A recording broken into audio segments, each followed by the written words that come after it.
ನಮಸ್ಕಾರ ವೀಕ್ಷಕರೇ, ಸ್ಟಾರ್ 74 ನ್ಯೂಸ್ಗೆ ಸ್ವಾಗತ. ನಾನು ಎಂ ಮಂಗಳಗಟ್ಟಿ. ಭಾರತ ಹವಾಮಾನ ದಿನಾಚರಣೆ ಅಂಗವಾಗಿ ಧಾರವಾಡ ಕೃಷಿ ವಿಶ್ವವಿದ್ಯಾಲಯ ಧಾರವಾಡದ ಆವರಣದಲ್ಲಿರುವ ಉತ್ತರ ಕರ್ನಾಟಕ ಕೃಷಿ ಹವಾಮಾನ ಮತ್ತು ಸಂಶೋಧನಾ ಕೇಂದ್ರ ಭಾರತ ಸರ್ಕಾರ ಇವರ ಆಶ್ರಯದಲ್ಲಿ ಸಾರ್ವಜನಿಕರಿಗೆ ಅರಿವು ಮೂಡಿಸುವ ಪ್ರಯತ್ನ ನಡೆಯಿತು.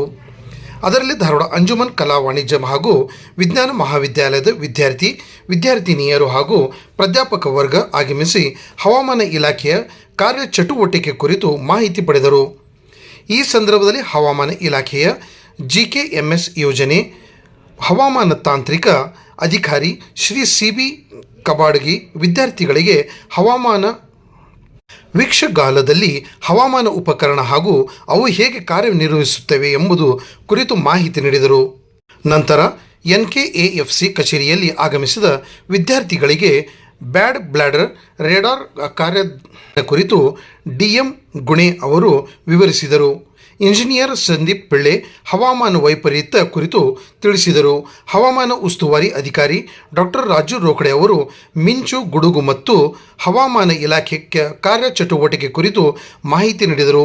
ಇದೇ ಸಂದರ್ಭದಲ್ಲಿ ಅಂಜುಮನ್ ಪದವಿ ಮಹಾವಿದ್ಯಾಲಯದ ಪ್ರಾಚಾರ್ಯ ಡಾಕ್ಟರ್ NB ನಲ್ವತ್ವಾಡ್ ಅವರನ್ನು ಸನ್ಮಾನಿಸಲಾಯಿತು. ಈ ಸಂದರ್ಭದಲ್ಲಿ doctor Girish, professor Sheikh madam ಹಾಗೂ ವಿದ್ಯಾರ್ಥಿನಿಯರು ಪಾಲ್ಗೊಂಡು ಕಾರ್ಯಕ್ರಮವನ್ನು ಯಶಸ್ವಿಗೊಳಿಸಿದರು. ಕೊನೆಯಲ್ಲಿ ಡಾಕ್ಟರ್ ರಾಜು ರೋಕಡೆ ಅವರು ಬರೆದಿರುವ ಹವಾಮಾನ ಹಾಗೂ ಪರಿಸರ ಪುಸ್ತಕವನ್ನು ನೀಡಲಾಯಿತು.